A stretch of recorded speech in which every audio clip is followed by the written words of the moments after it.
everyone, this is my video post for my thoughts and feelings about self-disclosure. My first initial thought and feeling about self-disclosure is I like it. But having said that, I feel like I would need to have a lot of things in place as safety measures to make sure that the client is still the number one priority, obviously, and that also that not too many things are disclosed. I know I used to be guilty of kind of wearing my heart on my sleeve. Everybody knew what I was thinking in a good way. But I was just not afraid to share things with people until I learned that hard life lesson that not everybody has the same intentions that you do. And listening ear can also be a running mouth type of situation. So I definitely learned my lesson over the years, and that has become a part of who I am.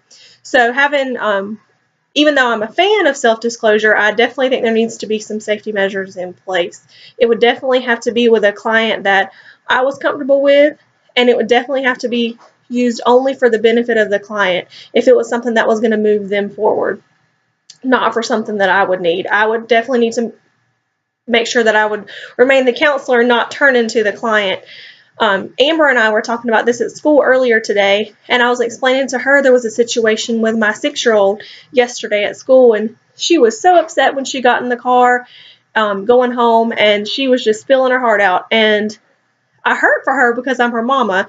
So I know that's a little bit different than a counselor-client situation, but with her I was explaining some things that had happened to me when I was little in school that were similar to what she was going through, as well as some of those same feelings that adults have too. And my point in doing that was making her understand that you're not the only one that feels this way. I get it. I know where you're coming from. I know things can be tough. Let's work on some ways to get through that.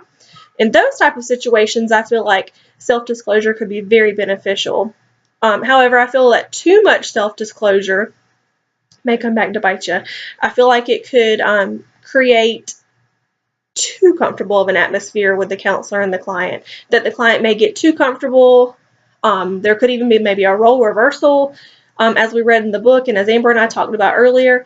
And I feel like there would be a fine line of how much information should be shared, when it should be shared, who it should be shared with, and most importantly, why is it being shared. It will be very important to maintain the client in the top priority spot and not the counselor. Doesn't need to be a gossip session. It should only be used, self-disclosure should only be used to help the client. And again, as if with every video, I say that's what I think now. As we learn more, obviously we're going to grow more, and that my views on that may change. Just like I used to be a little bit more open than I am now, I try to stay a little bit more reserved.